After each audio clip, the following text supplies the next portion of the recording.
사도행전 5장 42절입니다.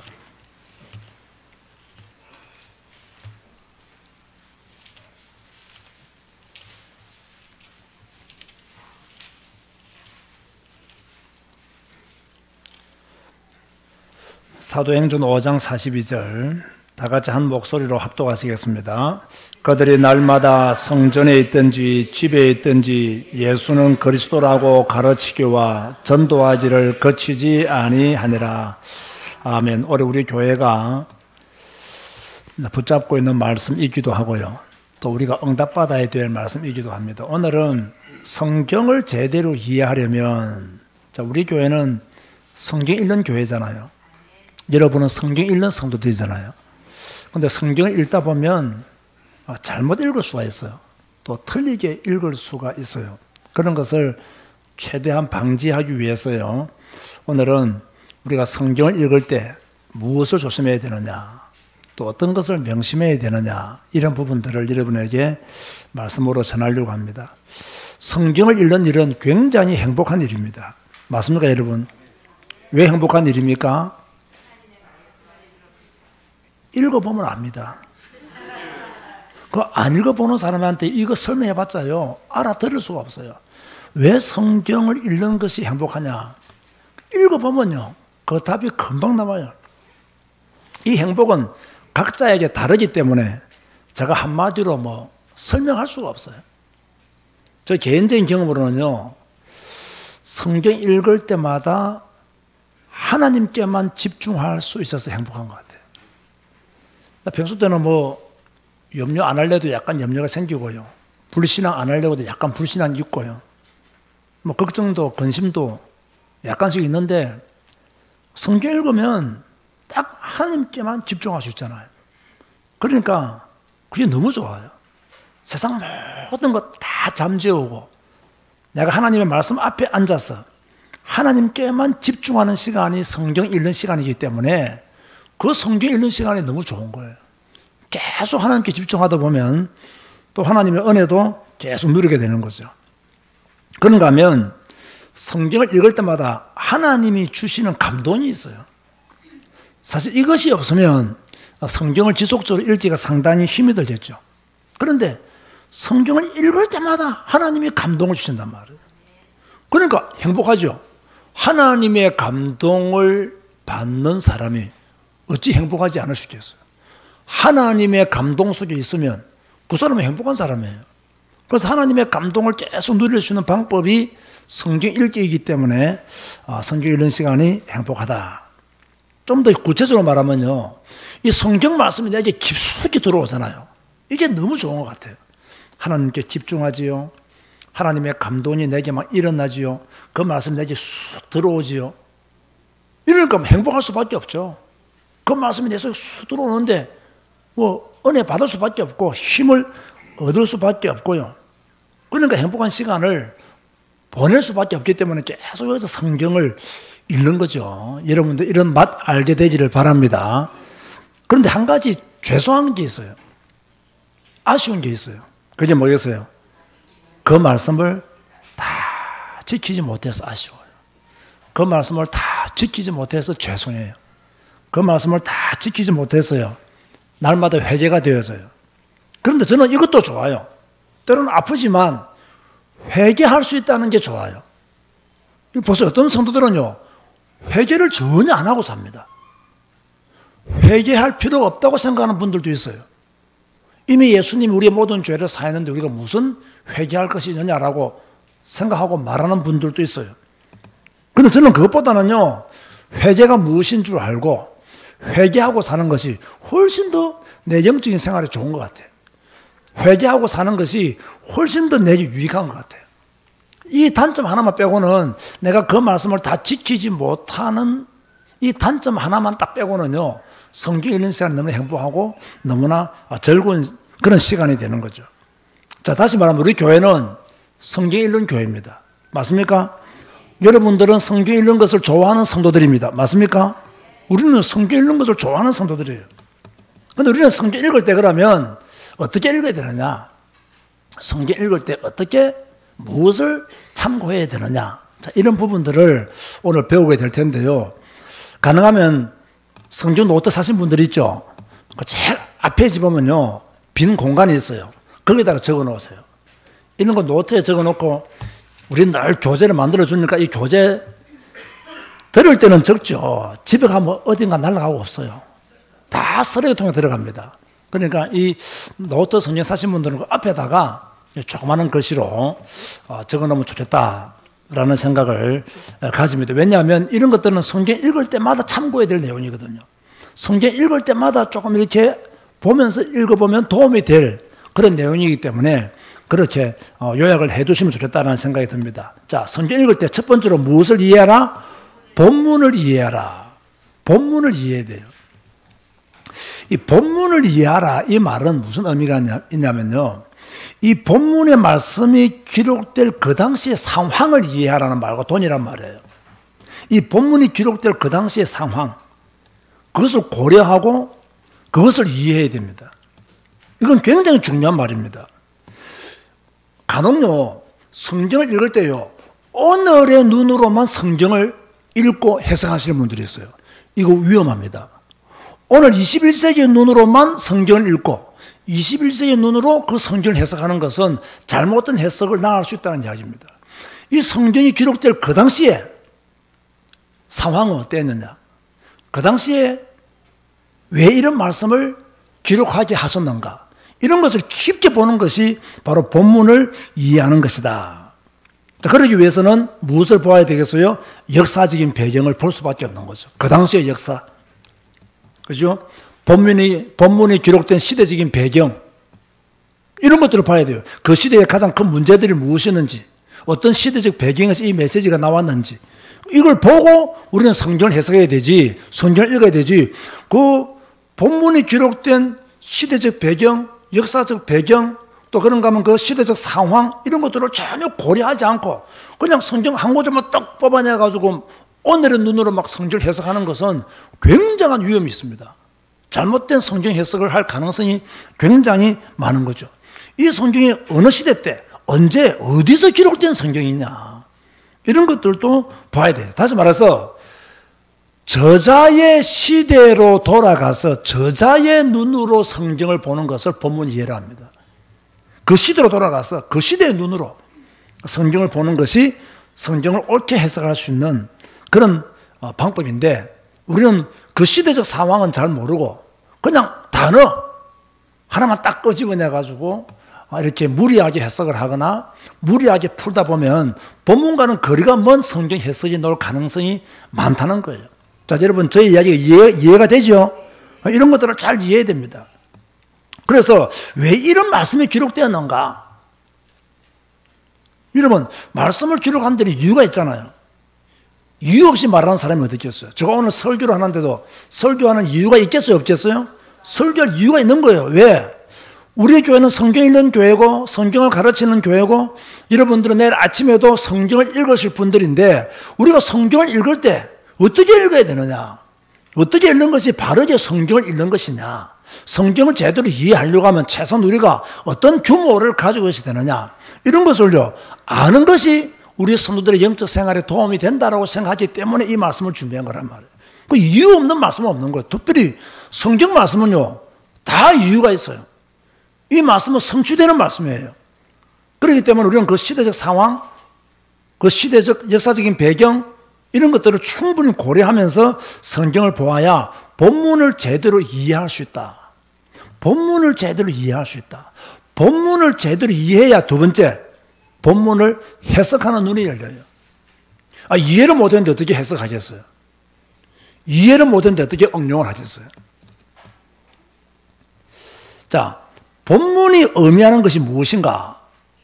이걸 찾아내는데요 시간이 굉장히 많이 걸립니다. 이 본문이 무엇을 의미하느냐, 이게.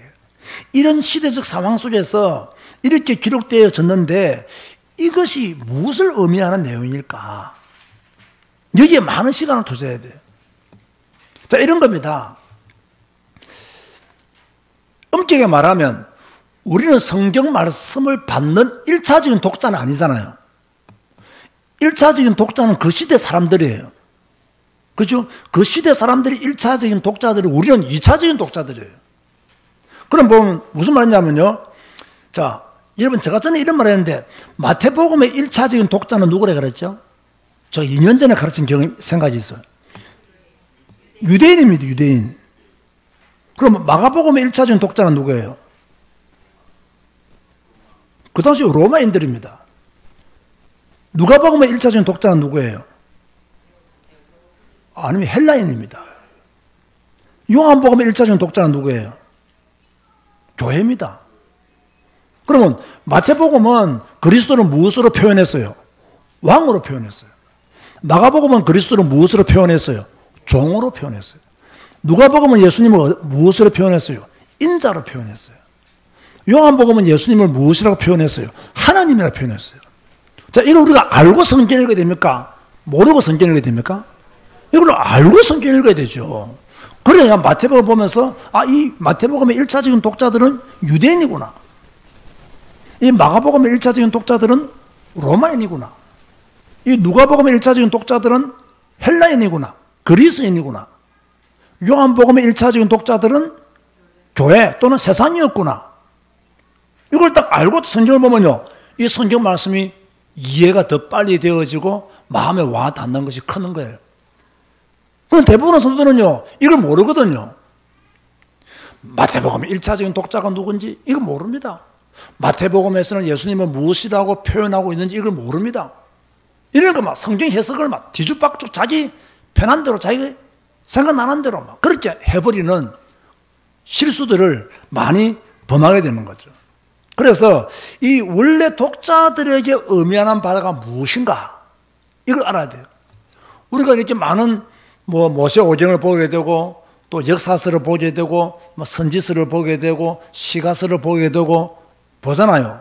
이런 볼 때도요, 이런 역사서는 이런 개념에서 나온 것이구나. 이스라엘의 역사에 관한 이야기들을 정리하고 있구나. 선지서들은 선지자들이 주로 외쳤던 메시지들을 정리하고 있는 거구나. 그러면 그 당시에 선지자들은 무슨 메시지를 전했느냐. 이런 것들을요, 그 당시에 백성들은 이 메시지를 왜 받아서야 되는가. 이런 것들을 깊게 생각하면서 성경 읽으면 성경 해석하기에 굉장히 많은 도움이 되는 거예요. 근데 이걸 잘 모른다는 거예요. 그러면서 성경 본문을 잘 이해했죠. 해석하는 가운데 이 본문에서 말하는 핵심이 뭐냐? 사실 저와 여러분들은 기억력이 좋을까요? 안 좋을까요? 안 좋잖아요. 너무 많은 것을 배우려고 하면 헷갈려요. 딱 한 가지만 붙잡으면 돼. 그래서 우리가 오늘도 창세기 4장에서부터 7장을 읽었지만은 오늘의 한 구절을 붙잡아라 하잖아요. 그 여러분이 무슨 머리가 여러분이 그렇게 특이하다고 4장, 5장, 6장, 7장을 다 암송하겠어요, 하루 만에. 못한다. 적어도 하나만 붙잡으라는 거예요. 핵심만. 핵심만. 그래서 저는 오늘요, 무슨 마음을 딱 가지냐면, 나는 그 선한 마음을 가져야 되겠다. 나는 선을 취해야 되겠다. 이 가인이 선한 마음을 가지지 못해서 아벨을 죽였구나. 잘못된 예배를 드렸구나. 그죠? 그러면 선한 마음은 뭐냐? 하나님의 말씀을 지키는 것이 선한 것이구나. 좋은 마음은 무엇이냐? 하나님의 말씀을 지키는 것을 좋은 마음이라는 것이구나. 그래서 나 오늘 하루 동안 가능하면요, 선한 마음을 품으려고 좋은 마음을 품으려고 한 거예요. 그렇지 않으면 내가 말씀대로 안 살기 때문에. 그래서 본문의 핵심이 뭐냐? 이걸 제대로 안다면 성경을 마음에 새기는데 크게 아마 도움이 되겠죠. 또 그런가 하면 우리가 또 성경 읽다 보면 창세기는 이렇게 말씀하고 있는데 또 다른 데서는 이렇게 말씀하고 있고, 예를 들면 바울은 믿음을 강조했는데 야고보는 행위를 강조했단 말이에요. 그러면 이 성경끼리 마찰이 생깁니까 안 생깁니까? 생기죠. 믿음이 중요하냐 행위가 중요하냐. 바울 서신서가 많기 때문에 믿음이 중요하구나, 이렇게 생각하면 안 된다는 거죠. 제가 여러 번 말했죠. 바울은 초창기에 믿음을 강조했지만 후반기에는 뭘 강조했다고요? 선한 행위를 가질 것을 굉장히 많이 강조했단 말이에요. 그러면 성경을 읽다 보면 이렇게 마찰이 되는 경우들이 있어요. 그럼 우리가 어떻게 해야 되겠어요? 나는 성격이 막 야고보를 좋아하니까 야고보스를 취하겠다, 이게 아니라는 거죠. 성경 전체의 어떤 흐름과 어느 것이 일치하고 또 어떤 의미가 담겨 있는가를 알고 믿음과 행위는 다른 것이 아니고 같은 것이구나. 그죠? 이렇게 우리가 해석한다면 훨씬 더 좋은 그런 해석을 할 수가 있는 거죠. 그래서 성경 한 구절만 보고 전체를 보는 것도 중요하지만 성경 전체를 보면서 그 한 구절의 의미를 더 잘 새기는 것이 훨씬 더 중요하다. 그럼 우리 교회는 설교를 어떻게 하죠? 성경을 통째로 먹는 설교를 하잖아요. 그렇죠? 뭐 한 군데만 다 강조하는 설교를 하지 않습니다. 저는요. 어떤 한 복음서, 성경 어떤 한 책만 막 강조하는 그런 설교를 하지 않습니다. 보는 말은 이번 주에는 무엇을 자꾸 강조하겠어요? 창세기를 강조하는 거예요. 왜요? 우리가 창세기를 읽고 있기 때문에. 그러면 창세기 끝나면 또 뭘 강조하겠어요? 출애굽기 강조하는 거예요. 그런데 참 애매하게도 창세기 마치고 출애굽기 들어가기 전에 뭐가 먼저 우리를 기다리고 있죠? 욥기가 우리를 기다리고 있잖아요. 왜 욥기가 우리를 기다리고 있죠? 그죠? 아브라함과 욥기는 동시대 인물이기 때문에 그 욥을 읽고 우리는 아브라함을 읽고 이렇게 우리는 연대 순으로 성경을 읽어 나오고 있는 거죠. 그러니까 참요, 제가 이런 거 보면요, 참 우리 교회는 좋은 교회다. 하나님은 참 우리 교회에 은혜를 주셨다. 또 하나님이 내게 은혜를 주셔서 이 축복을 함께 이렇게 누리도록 하나님이 역사하시는 것에 대해서요, 너무 감사한 거죠. 너무 감사합니다. 여러분 성경 읽고 성경 배우는 성도가 되신 걸 감사하시기 바랍니다. 정말 하나님의 은혜입니다, 여러분. 도망갈 생각하지 마세요. 다 이 자리에서 성경 읽고 성경 배우세요. 그러면 어느 날 여러분들이 엄청난 응답 속에 있다는 것을 알게 됩니다. 그죠? 엄청난 응답 속에. 진짜 뒤돌아보면 전부 다 하나님의 은혜인 것을 알게 되게 되었어요. 그래서 이렇게요, 다른 성경과 어떻게 일치하는가, 차이는 무엇인가, 이런 것도 보면서 성경을 보아야 되죠. 이러다가 막 성경을 잘 모르겠다, 이해가 안 된다, 이러면 어떻게 해야 돼요? 나한테 질문하면 돼요. 그죠? 그럼 뭐, 질문하기 싫다. 그럼 그대로 지나가면 돼요. 그죠? 도대체 이건 너무 궁금하다. 이러면 저한테 질문하면 되고. 그죠? 궁금하지만 견딜 수 있다면 지나가면 되는 거예요. 그럼 또 내년에 성경 읽을 때 하나님이 또 은혜 주시고 또 여러분들을 가르쳐 주시는 거예요. 또 기다리다 보면 또 제가 또 성경에서 풀어서 설명하는 그런 시간표가 되면 또 다 풀어주시는 거예요. 그래서 제가 여러분에게 노트 성경을 사라는 거예요. 그래서 사서 뭐 해야 됩니까? 천재 성경 해놓으면 뭡니까? 은혜가 되어지고 그것이 힘이 되어지고 그것이 도움이 되어지고 여러분 이제 내 성경을 사랑하고 성경 가까이 있고 이 말씀의 의미를 새기고 이게요 얼마나 좋은지 몰라요. 이게 행복이라니까요. 자 이러다가 자 성경 본문을 이해했죠. 해석했죠. 딱 여기서 마치면 될까요? 안 될까요? 안 되죠. 우리가 성경을 읽는 이유가 뭘까요? 적용하기 위해서 성경을 읽는 거예요. 성경 말씀을 실천하기 위해서 성경을 읽는 거예요. 지식적으로 내가 많이 성경을 알기 위해서 내가 성경에 조금 일가견이 있다는 그런 어떤 표시 내기 위해서 성경을 읽는 게 아니에요.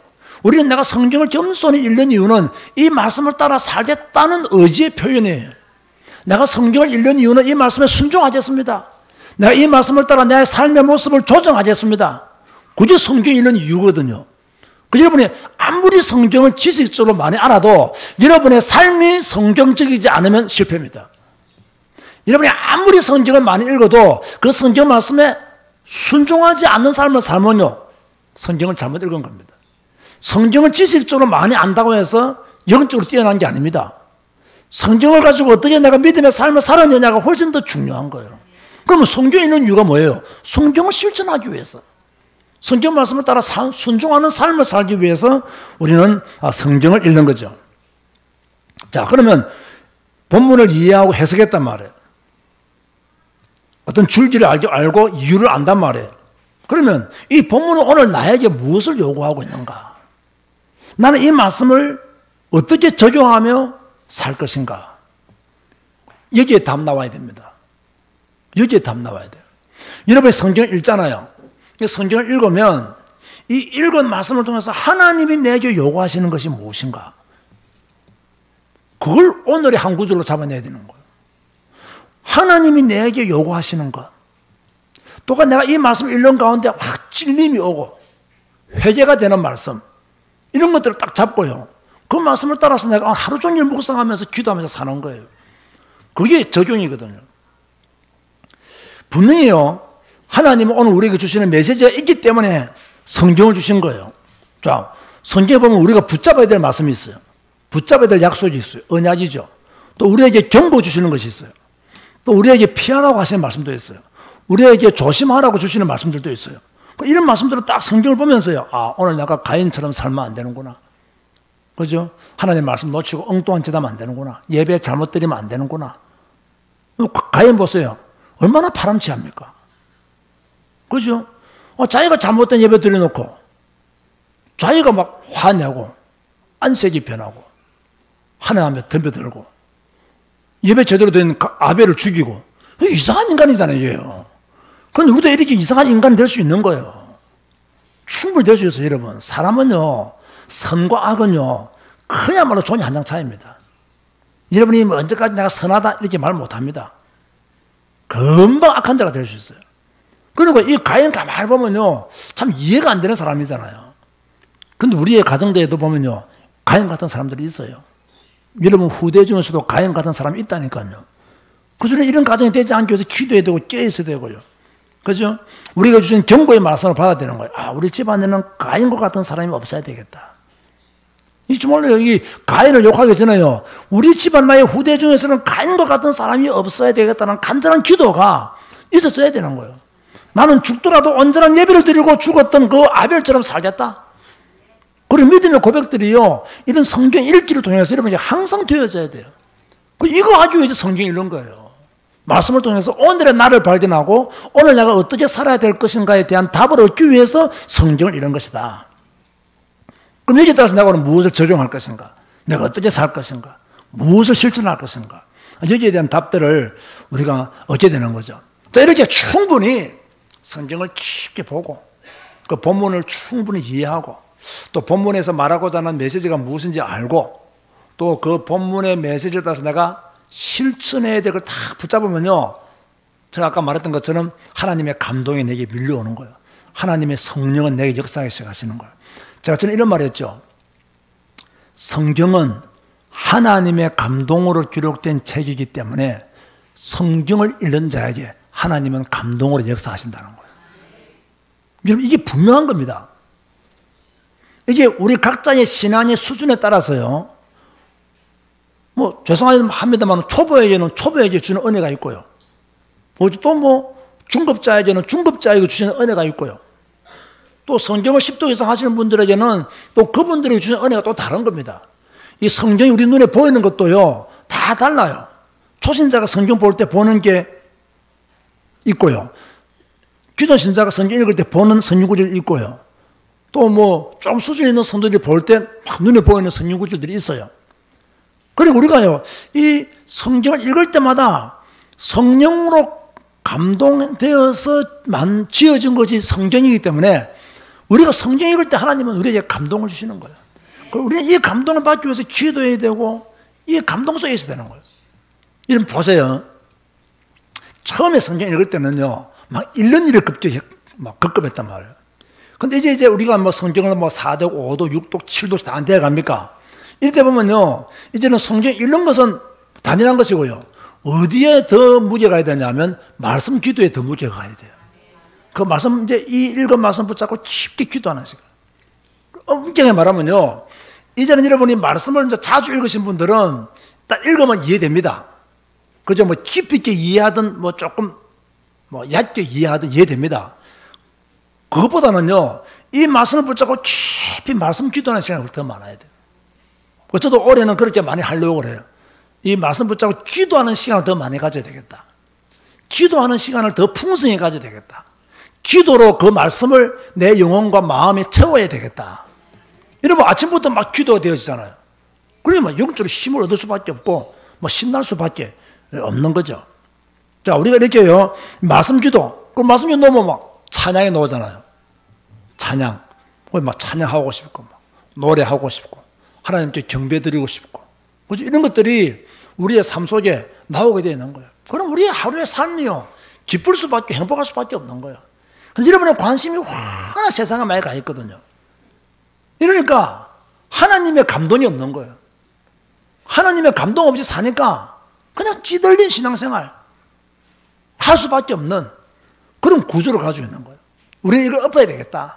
우리는 성경 읽고 성령의 감동을 받아서 하나님과 함께 사는 믿음의 삶을 살아야 되겠다 라고 하는 것이 우리의 신앙의 방향이죠. 그래서 성경 읽고 말씀을 따라 기도하고 그 찬양이 나오고, 여러분들 아침부터 그렇게 해보세요. 다 성경 읽고요, 정말로 오늘의 한 구절 말씀 붙잡고 깊이 기도하고요, 찬양해보세요. 그러면 그 자체가 성령 충만이에요. 그 자체가 성령 충만이에요. 뭐 성령 충만을 자꾸 이상하게 해석하는 것도 나는 별로 좋아하지 않거든요. 자, 그러면 우리가 성경 읽어야 될 이유에 대해서 제가 다시 한 번 더 정리를 합니다. 왜 우리가 성경을 읽어야 되느냐? 누구의 음성에 귀를 기울이기 위해서요? 하나님의 음성에 귀를 기울이기 위해서 성경을 읽어야 돼요. 자, 누구의 음성에 귀를 기울여야 된다고요? 하나님의 음성에 귀를 기울여야 돼요. 하나님은, 여러분 잘 들어보세요. 성경을 통하여 여러분에게 말씀하십니다. 성경을 통해서 하나님은 여러분에게 말씀하시는데, 여러분이 성경을 안 읽으니까, 또 읽어도 뭐 대강 읽으니까 하나님의 음성을 듣지 못하는 거예요. 여러분 보세요. 오늘 한국교회 성도들이요, 하나님의 음성에 관심이 많겠습니까? 오히려 하나님한테, 하나님 내 목소리 좀 들어주세요, 내 음성 좀 들어주세요, 하나님 내 이야기를 좀 들어주세요, 이렇게 이야기하지 하나님의 음성을 들으려고 하지 않아요. 하나님의 이야기를 들으려고 하지 않아요. 무조건 자기 이야기 들어달라는 거예요. 자기 하소연 들어달라는 거예요. 이런 성도들이 굉장히 많습니다. 뭐 하나님이 우리의 뭐 하소연 거리인지는 모르겠지만은요, 우리는 그런 신앙보다는 하나님의 음성을 듣겠습니다. 나는 하나님의 음성을 듣기를 원합니다. 나는 성경을 통해서 하나님의 음성을 듣기를 원합니다. 정말 간절한 기도를 한번 해보세요. 나는 이 성경을 통해서 하나님의 음성을 듣기를 원합니다. 하나님 내게 말씀하여 주옵소서. 하나님 내게 은혜를 주시옵소서. 이 말씀을 통해서 하나님의 음성 듣도록 귀를 열어주시옵소서. 정말 여러분이 아침마다 성경 읽을 때요, 하나님의 음성을 듣는 자가 되기 위해서 기도해야 됩니다. 자, 요한복음 10장 27절 한번 찾아보세요. 요한복음 10장 27절.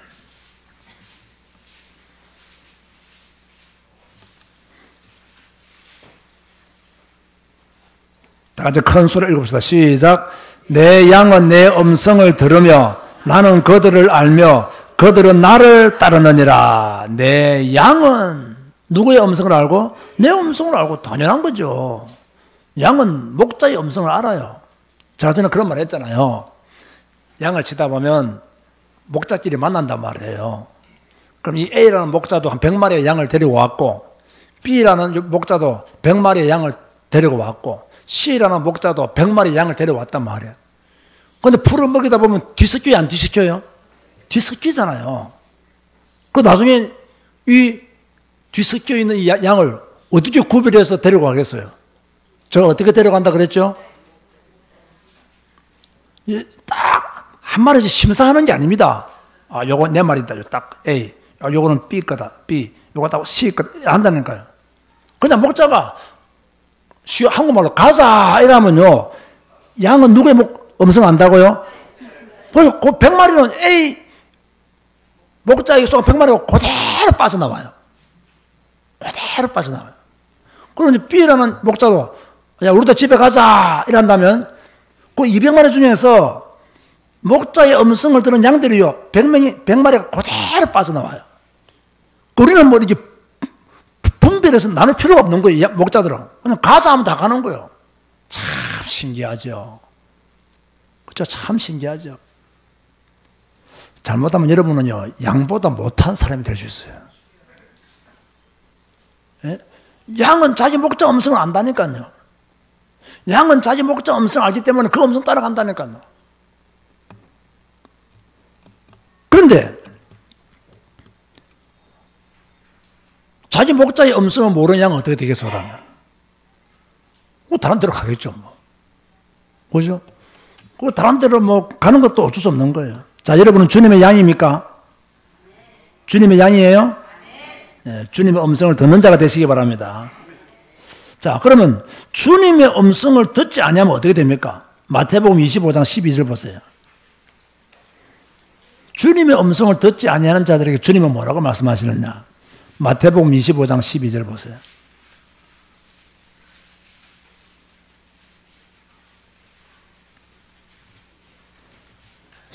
다 같이 읽어볼까요? 시작. 대답하여 가로되 진실로 너희에게 이르노니 내가 너희를 알지 못하노라 하였노니라. 주님의 음성을 못 알아들으면 주님도 뭐라고 대답하신다고요? 내가 너희를 알지 못한다. 그러지 말라는 거예요. 그래서 우리는 항상 주님의 음성을 들어야 된다. 성경을 읽어야 될 이유, 내가 하나님의 자녀면, 내가 하나님의 양이면 주님의 음성을 듣도록 해야 된다. 그 음성을 들어야 된다. 자, 다시 말합니다. 주님이 가진 능력을 좋아하라, 좋아하지 마라? 좋아하지 마라. 주님이 주신 축복 좋아하라, 좋아하지 마라? 좋아하지 마라.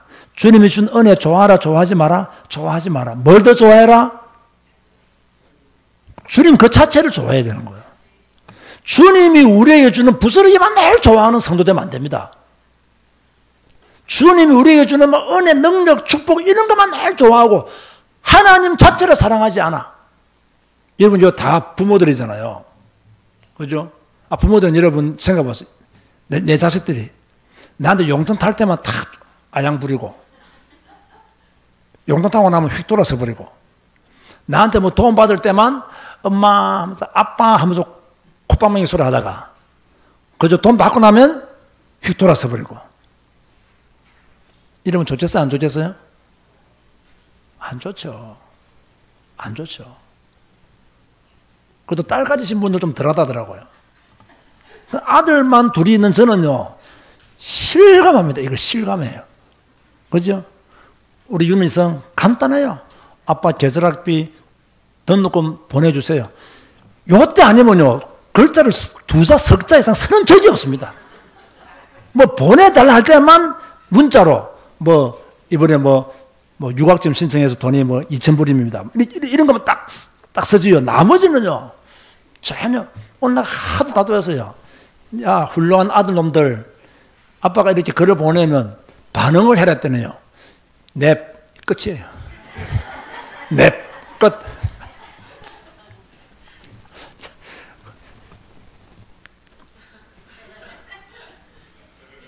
그러다가 필요한 것은 필요하면 뭐 한다고요? 문자 해가지고 길게, 그것도 한 줄 되는, 그죠? 이런 거 보낸다고.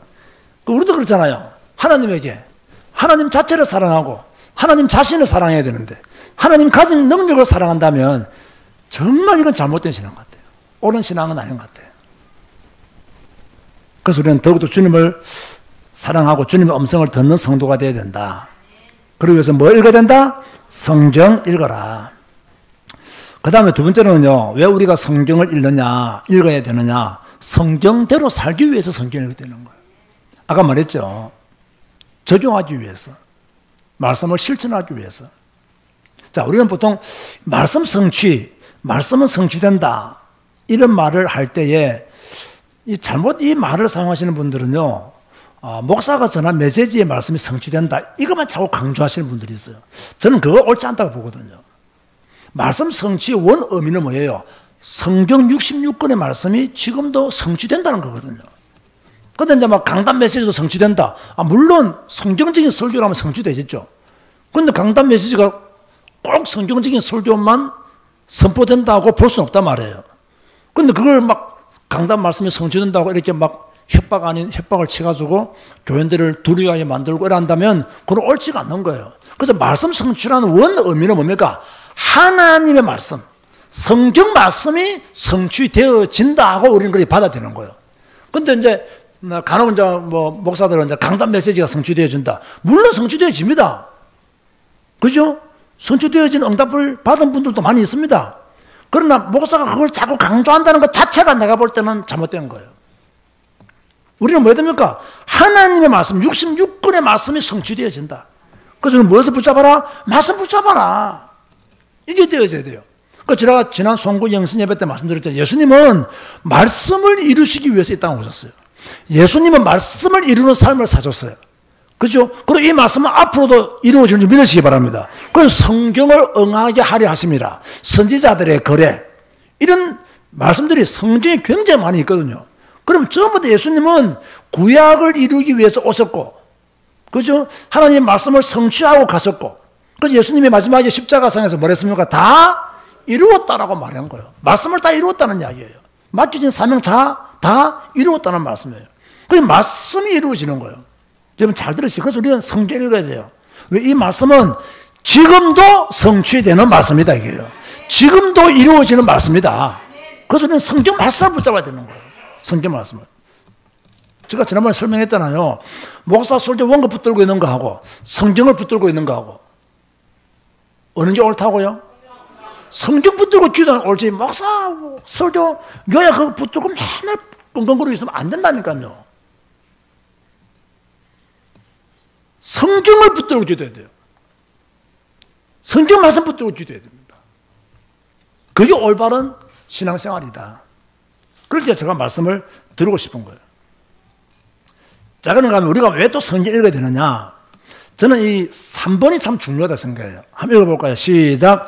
성경대로 살지 못했음을 회개하기 위해 성경 읽는다. 저는 이게 깨달아졌어요. 제가 이렇게 성경을 자꾸 읽다 보니까 앞에서 말씀드린 바와 같이 참 그 말씀대로 살지 못해서 죄송하더라고요. 미안하고. 또 내 자신에게 너무 아쉽고. 그런데 그런 것이 있으니까 뭐가 되어진다? 회개가 되어지는 거예요. 그런데 여러분 보세요. 회개가 되어진다. 중요해요, 안 중요해요? 굉장히 중요한 거예요. 내 신앙생활이 회개가 되어진다. 살아있다는 겁니다. 회개가 안 된다. 죽었다는 거예요. 회개가 되어진다. 그래도 양심은 괜찮다 그 말이에요. 회개가 안 되어진다. 양심마저 죽었다 그 말입니다. 회개가 되어진다. 하나님을 사랑하는 마음이 있구나. 회개가 안 되어진다. 하나님과의 교제가 단절되었구나. 그런 의미거든요. 말씀을 따라 내가 살지 못했으면 회개가 되어진다. 신앙이 없는 게 아니에요. 신앙이 있기 때문에 회개하는 거예요. 야, 주님이 다 우리 문제 해결했는데 뭐 또 회개해. 그 자체는 성경을 오해하는 것이라니까요. 우리 교회는요, 회개하는 교인들이 많아져야 됩니다. 그래야 변화되어지고, 그래야 성장이 되어지죠. 회개 없이 어떻게 변화되어집니까? 여러분, 회개 없이 변화되어진다고 생각하세요? 회개가 없는 신앙생활이 올바르게 성장할 수 있다고 생각하세요? 그건 불가능한 거예요. 회개가 되어져야 돼요. 그래야 변화되어져요. 회개가 되어져야 돼요. 그래야 성장할 수 있어요. 회개가 되어져요. 그래야 내가 하나님의 의를 이룰 수 있는 거예요. 저는요, 성경을 읽으면서 회개가 자꾸 되어져요. 너무 많은 죄가 보이니까 회개가 자꾸 되어져요. 그러다 내가 눌리느냐? 눌리지 않습니다. 기쁘지, 회개하니까. 맞습니까? 회개하면 기쁜 것이지 회개하면서 눌린다. 이거는 잘못된 회개예요. 회개하면서 기뻐야 돼요. 우리는 눈물을 흘리면서도 영적인 기쁨이 있는 눈물을 흘리는 것이지 영적인 기쁨이 없는 눈물을 흘리는 게 아니에요. 우리는 영적인 기쁨을 가지고 눈물을 흘리는 거예요. 내가 살아있음을 감사하고 회개할 수 있는 은혜 주셔서 감사하고 내가 변화될 수 있는 기회를 얻었음을 감사하고. 그래서 저는 이것이 너무 좋은 것 같아요. 성경을 읽으면서 회개할 수 있는 기회를 얻었다. 이게 너무나 좋아요. 회개할 수 있는 은혜를 주셨다. 이게 너무 귀한 거예요. 그런데 많은 사람들은요, 이 회개 기도의 중요성을 놓쳐버리고 있어요. 그죠? 다시 말합니다. 예수님 우리의 모든 죄를 사했는데 뭐 회개해? 정말 그런 성경을 잘 모르는 겁니다. 그러면 여러분, 반대로 물어볼게요. 여러분, 회개하는 것이 그러면 죄입니까? 회개하는 것이 죄냐고, 그냥. 죄 짓는 일도 아닌데 왜 회개 안 합니까? 그러면. 그렇잖아요. 죄 짓는 일도 아닌데 왜 회개를 안 하냐고. 회개는요, 하나님이 기뻐하시는 거예요. 하나님이 기뻐하시는 거라고요. 자, 오늘 여러분 성경 읽었죠? 이거 제가 회개 이야기하다 보니까 생각난 게 있는데, 성경에서요, 죄라는 단어가 처음으로 나오는 곳이 어딜까요? 죄라는 단어가 처음으로 나오는 곳. 오늘 읽은 성경 중에 있는데, 가인의 이야기를 하면서 죄라는 단어를 하나님이 처음으로 이야기합니다. 그래서 창세기 4장에 가서, 그죠? 찾아볼까요? 한번. 내가 또 갑자기 생각나는 것이 좀 불안해요.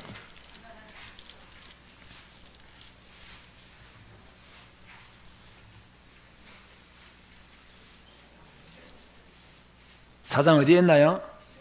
4장 7절에 보면요, 너가 선을 행하면 어찌 낯을 들지 못하겠느냐? 선을 행하지 아니하면 죄가 문에 엎드러지느니라.